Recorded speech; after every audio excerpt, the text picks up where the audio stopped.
Ok, bien, ok, perfecto. Ok, pues muy buenas tardes a todos y bienvenidos a la Escuela Dominical.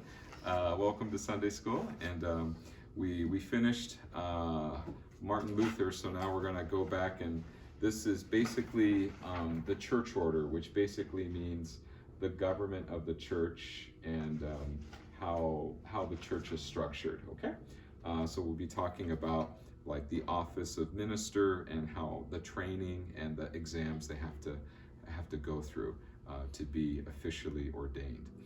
Así que, amados, ya hemos terminado nuestro estudio acerca de Martín Lutero, y ahora vamos a continuar este estudio acerca del orden del servicio, el orden de las iglesias, que se trata del gobierno de la iglesia, ¿verdad? Y por ejemplo, los artículos que vamos a enfocar hoy es el artículo 5, y ahí vamos a continuar el artículo 5, que se trata de cómo debemos llamar un pastor y el proceso y exámenes que debe tomar para ser pastor. ¿Okay? Así que antes que comenzamos, amados, vamos a comenzar con oración, y ya después vamos a continuar con el artículo 5. So we're going to offer a prayer, and then we will begin on Article 5. Article 5, okay? Okay, vamos a ofrecer una oración. Let's pray. Padre Celestial, te damos gracias, Señor, por este tiempo juntos que tenemos. Te damos gracias por el gobierno de la iglesia. Te damos gracias, Señor, por el orden de la iglesia que tenemos para ayudarnos a ver los deberes de los pastores, de los diáconos, de los ancianos, y cómo el proceso de ser un pastor, y qué exámenes necesitan tomar los pastores, y cómo es entender mejor, ¿verdad?, lo que necesitan estudiar. Y, Señor, también dependemos de ti para ayudarnos glorificar tu santo nombre en el gobierno de la iglesia. Y todo eso te lo pedimos en el nombre de Cristo Jesús. Amén y amén. Okay, so let me just give like a brief introduction, like what the church order is, because sometimes when you hear the word church order, it might be just language that we're not used to hearing. You can kind of think of it this way. Hopefully this is a helpful analogy. Like what this is, beloved, dear friends, what this is basically the Constitution of the URC. This is like our Constitution. The Constitution tells you how the United States works, right? You have the Supreme Court, judicial branch, you have the executive branch, the president, the legislative branch, the Congress. So this is basically our Constitution. And what these opening articles are explaining is how do you become a pastor in the URC, the exams you have to take, what they ask you, what the process is. And so it's kind of explaining to you the process of being a pastor in our Federation of Churches in the URC. Okay?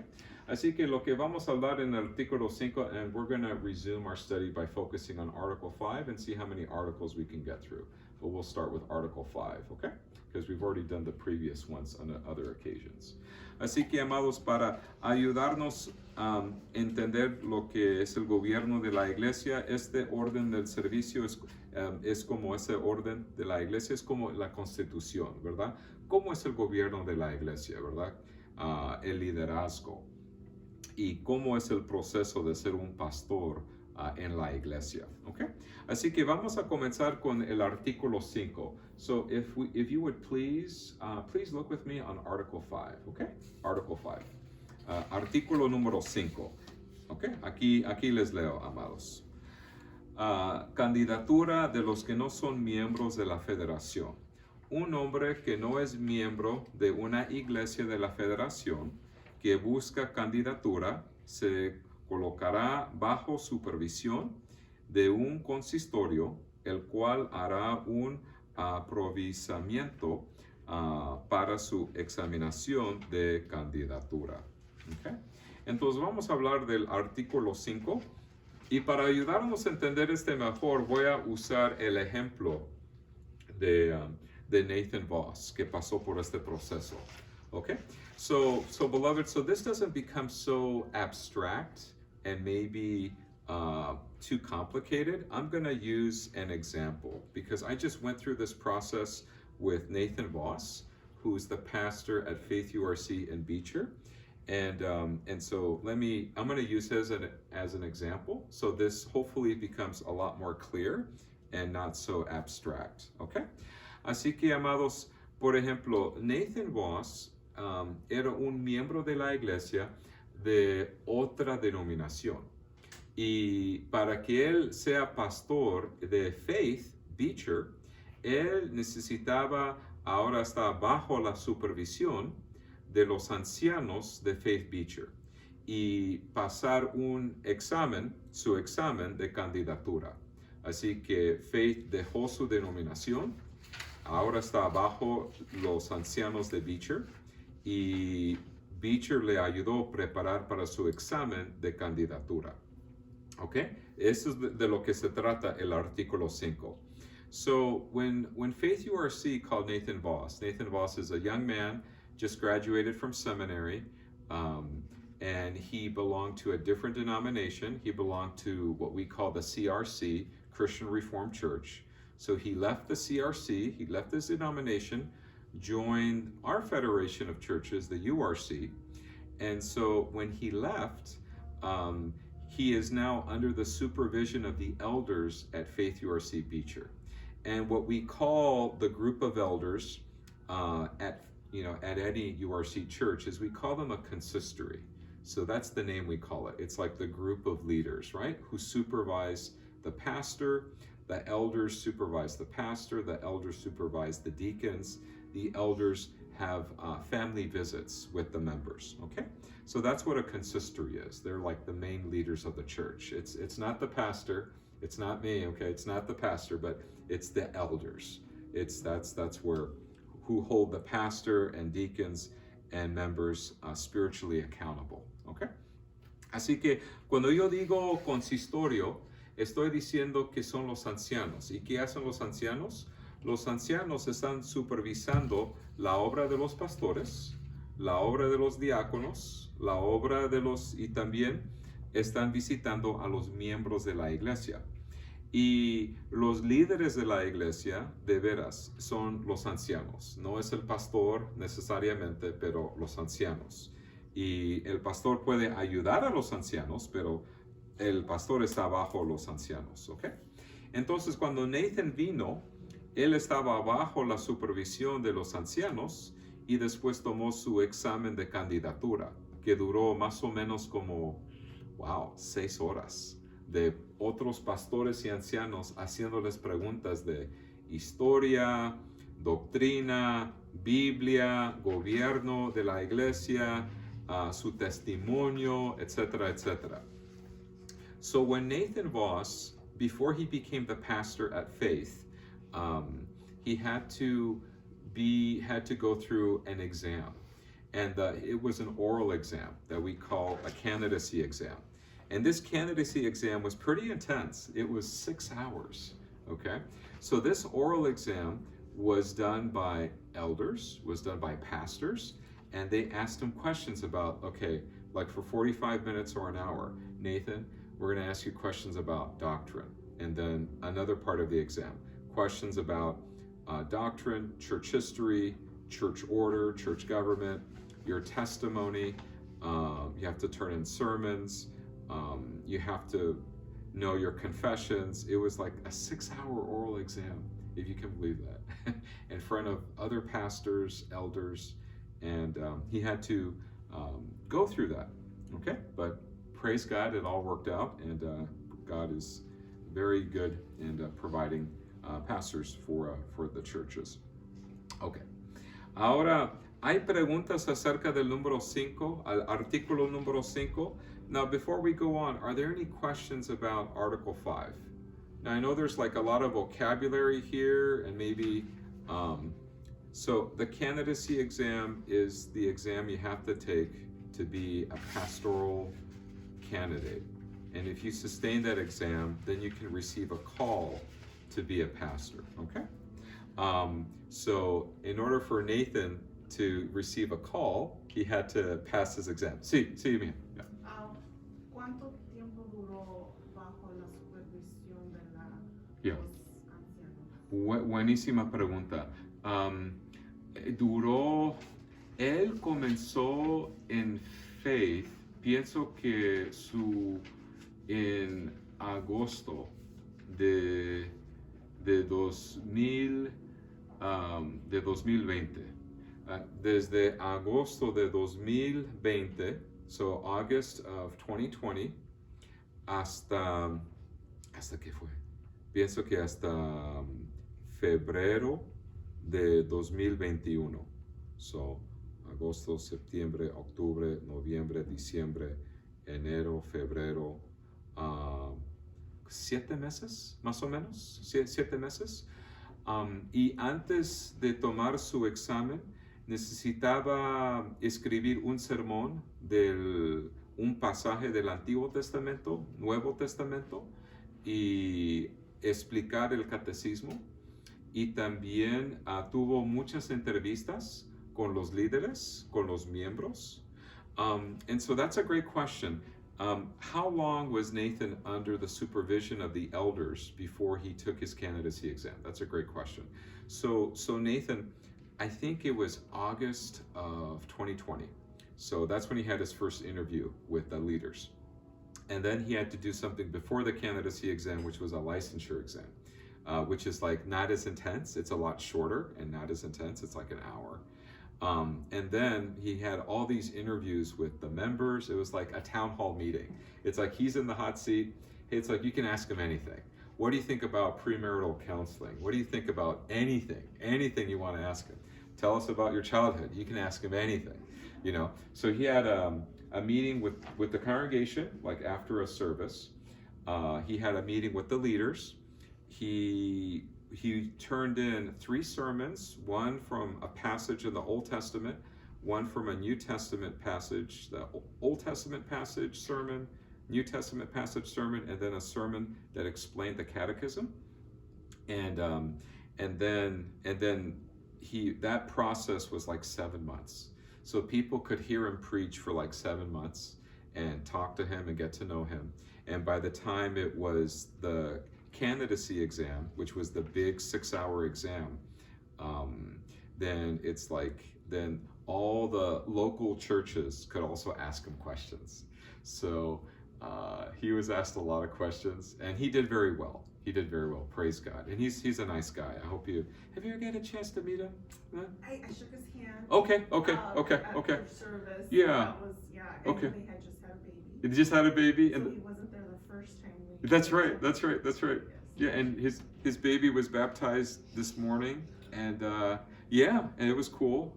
He baptized his own baby, and this morning, and his wife does know some Spanish, so she's bilingual. I think she works in the medical. She might be a physician's assistant, which is kind of cool. She came to El Pacto once with Nathan. Así que Nathan. Sí, su bebé fue bautizado hoy en la mañana en Beecher. Así que, ¿qué pasó en Beecher? Un bautismo de la hija Allison Nicole Voss en Beecher hoy en la mañana. So, felicidades a Nathan. Pero ese proceso, amados, de su primera entrevista hasta su examen de candidatura, como 7 meses. Para escuchar sus sermones, escucharle predicar, conocerle mejor, visitar con él, hacerles muchas preguntas, y ya después, gracias a Dios, todo salió bien. So that was so great. So nice family. Yeah, nice family. Okay, excelente. ¿Hay otras preguntas del artículo 5? Yeah, artículo 5 de lo que significa. Si hay ciertas palabras, amados, que quieren saber qué es esto, qué es el otro, con mucho gusto, amados, queremos explicarlo bien. If you have any questions, what does this word mean, or what does this process look like? You have wonderful questions, so please feel free to ask any questions, okay? Si hay otras preguntas, okay. Si está bien eso, amados, vamos a continuar el artículo 6. So, if it's okay with everybody, let's do Article 6, okay? Artículo 6, let's do Article 6. I'll read it in Spanish. Aquí le leo en español. El llamamiento legal al oficio de ministro a aquellos que no han estado previamente en el oficio consiste de, primero, first, de la elección del concilio de la persona que ha sido declarado candidato de acuerdo con los reglamentos prescritos aquí, después de haber orado y recibido la aprobación de la congregación. Okay. Entonces, ese primer paso, amados, es que el concilio quiere llamar este varón, Nathan Voss, como candidato. Lo queremos llamarlo como nuestro pastor. Y también la congregación tiene el mismo deseo. So before his big exam, the council, which means the elders and the deacons want him, in this case I'll use Nathan as the example. The leaders of the church, elders and deacons, want to call the Nathan as their official candidate. This is our candidate. This is the guy we want. So the elders and deacons have to say yes, we want Nathan Voss.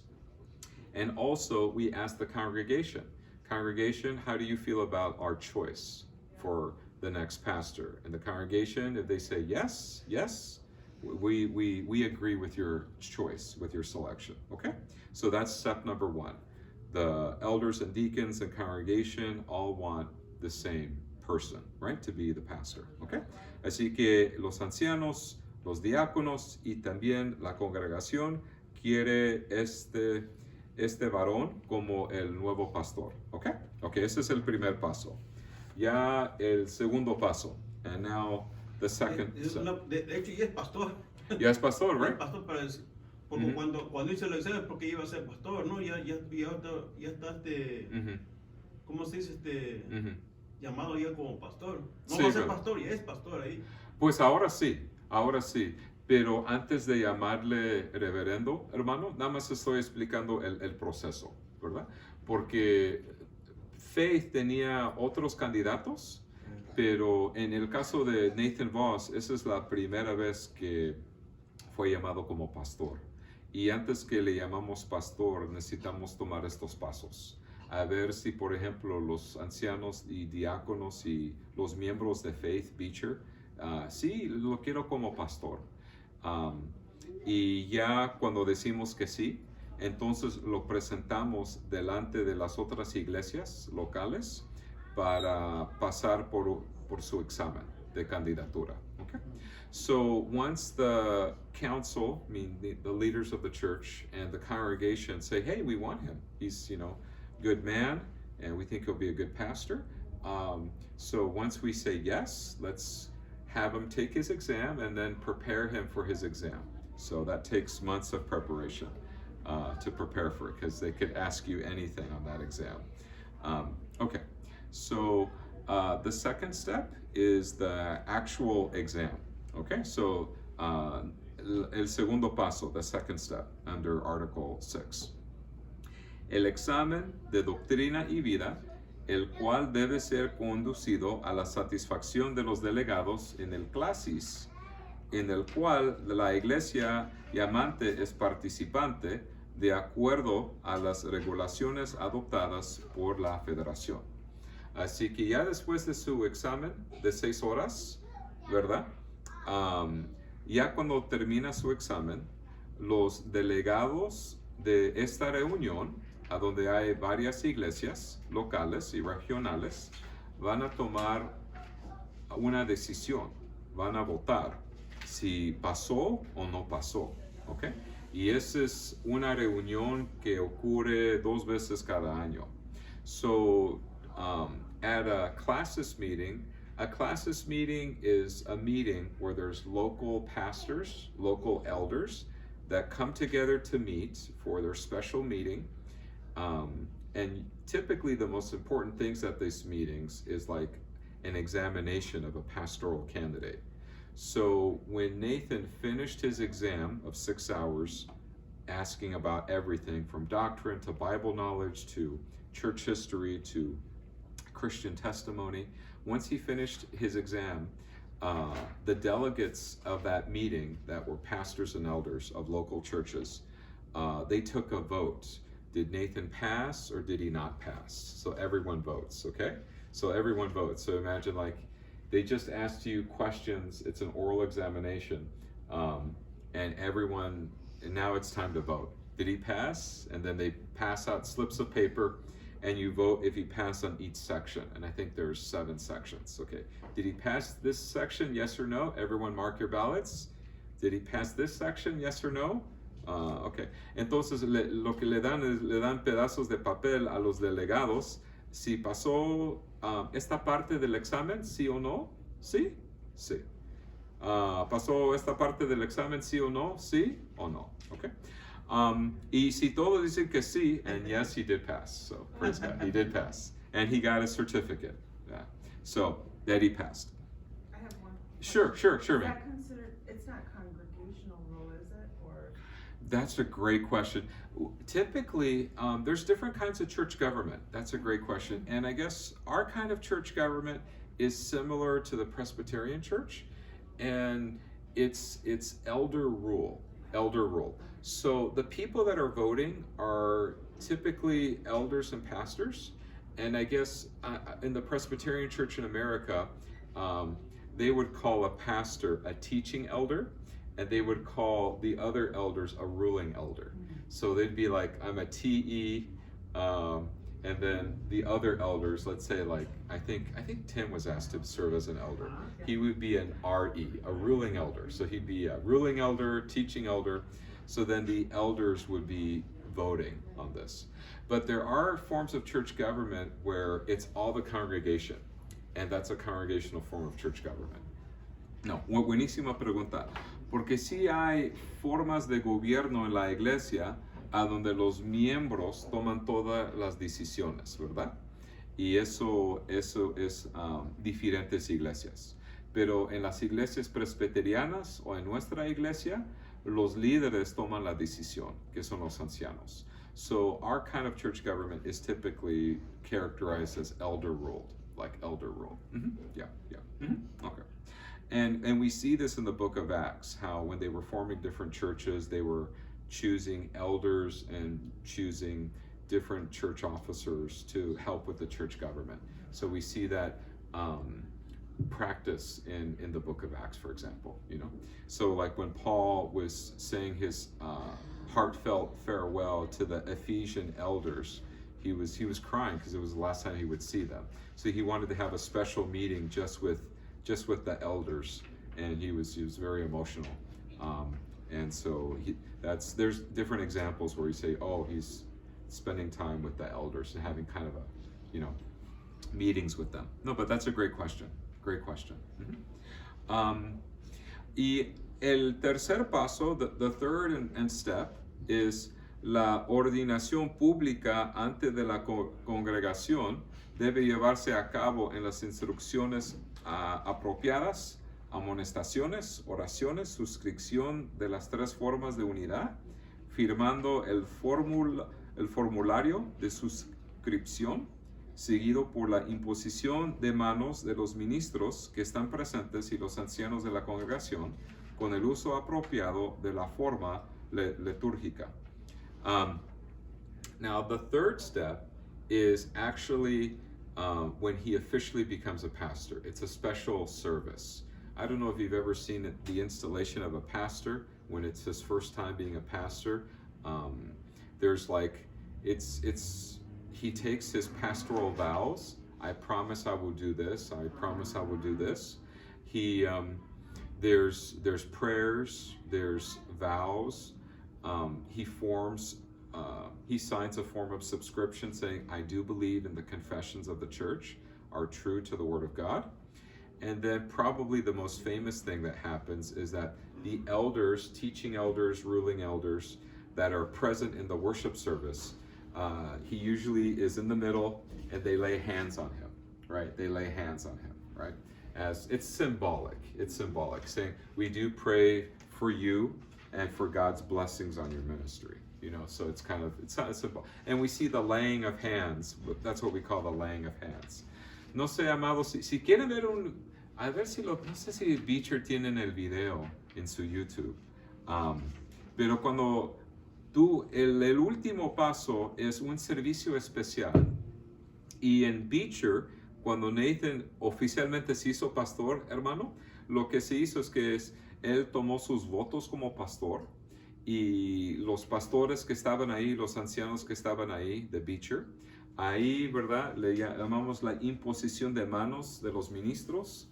Y cuando hacemos eso sobre el pastor, es como estamos pidiendo por la bendición de Dios sobre su ministerio y la bendición de Dios sobre él, ahora que está comenzando su nuevo Sí, ministerio. lo ¿verdad? mismo que hicieron contigo. ¿Verdad que sí? Sí, Con eso, ¿verdad? Sí, lo Es mismo. como lo hicieron, ¿verdad? Y esa es como la parte más famosa, ¿verdad? Cuando hacen eso.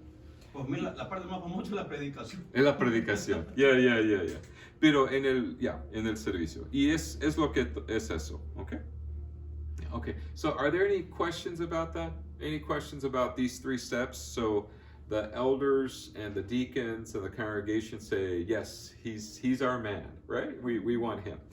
And then he goes through his exam, and then there's a special service, and in that special service, he takes his vows, and it's almost like, you can almost, one pastor described it this way.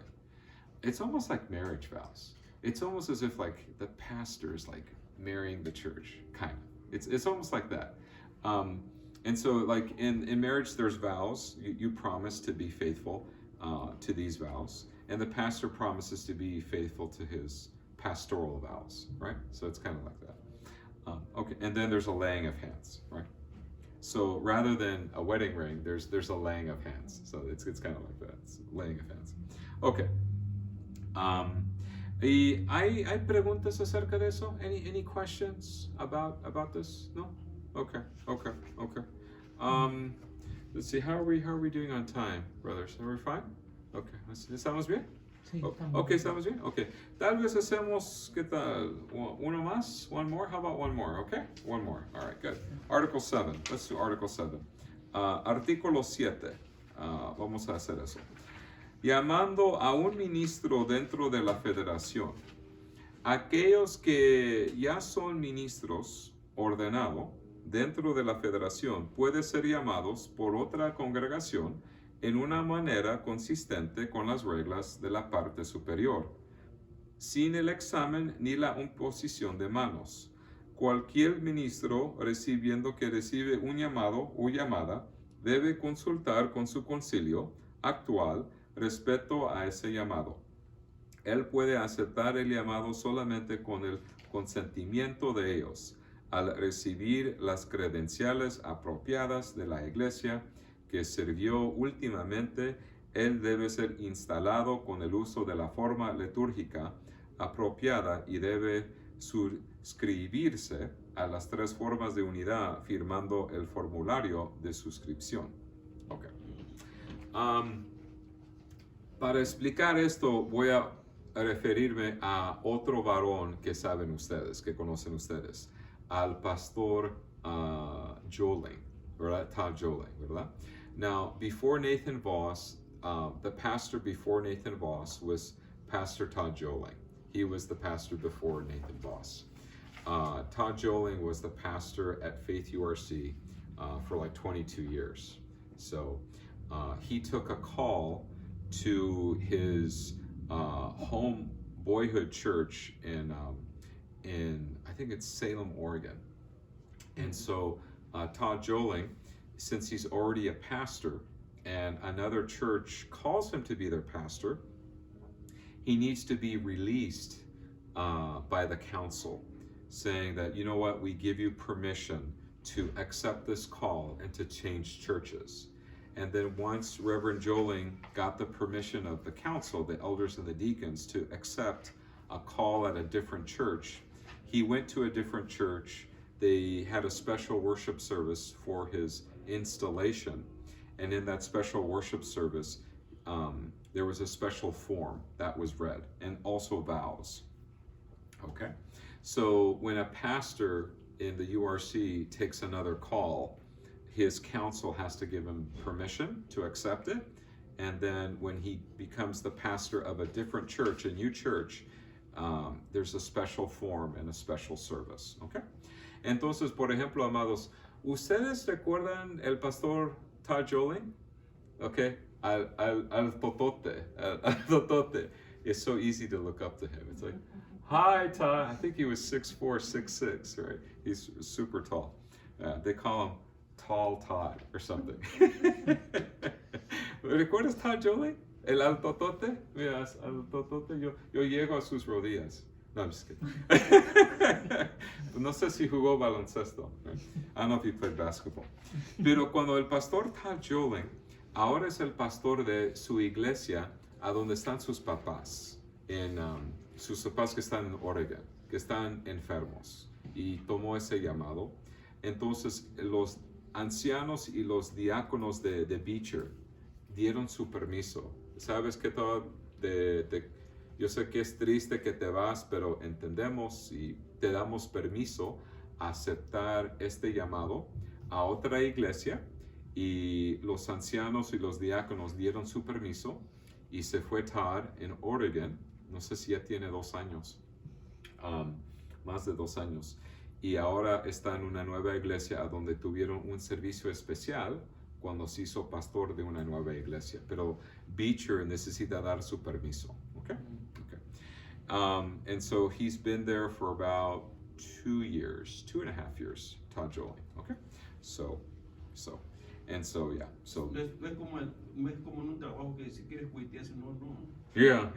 No, es por vida, brother. Es por vida, right? En un trabajo me das permiso, como quiera me voy. Como hijo es como Yeah. un matrimonio. Yeah. Un matrimonio no se abandona. Yeah. No, de veras. Sí, hermana. No es una buena pregunta, porque sí hay pastores a donde están en la misma iglesia. Puede ser en algunos casos 5 años, 6 años, o 50 años, o 20 años.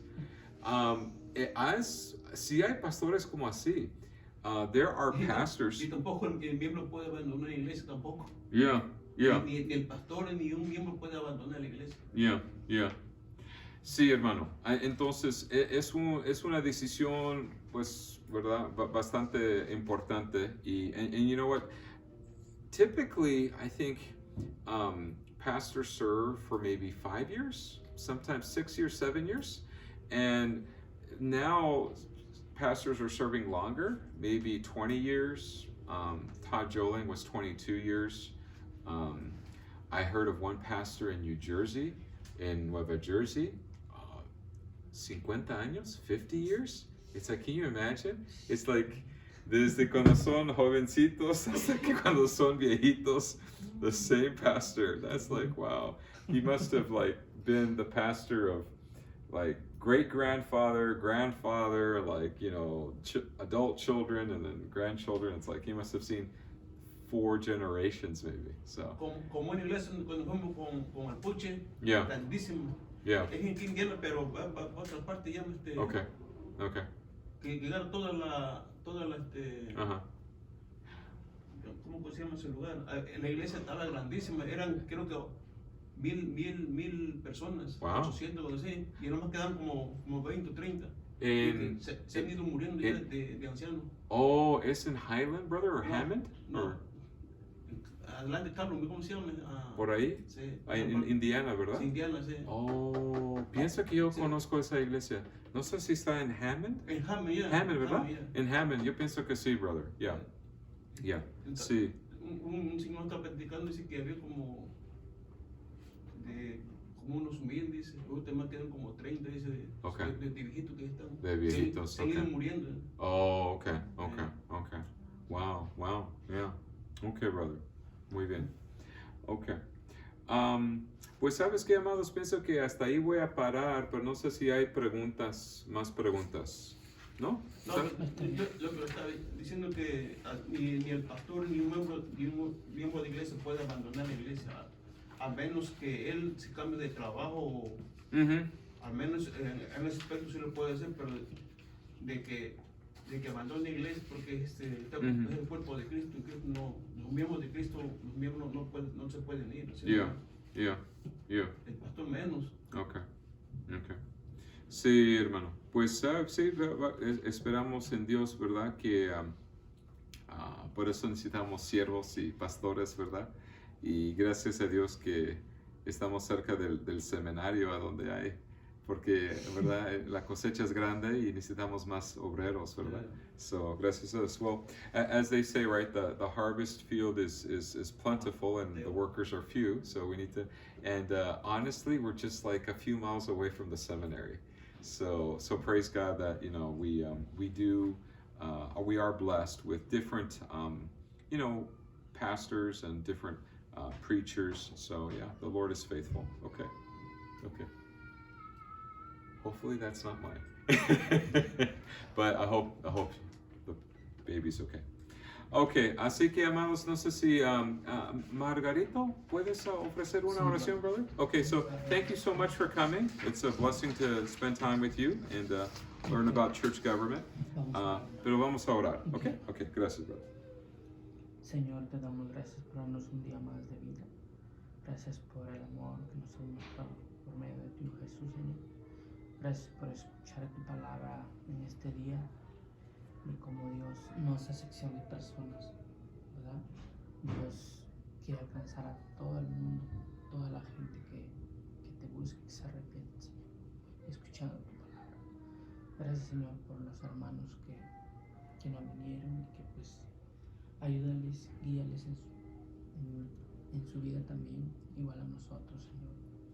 Y gracias por estar estudiando estos oficios eclesiásticos, Señor, para saber más de nuestra iglesia, cómo funciona y para aprender más y más, Señor. Ayúdanos, Señor, en esta semana y cuídanos día a día, Señor, a nuestras familias.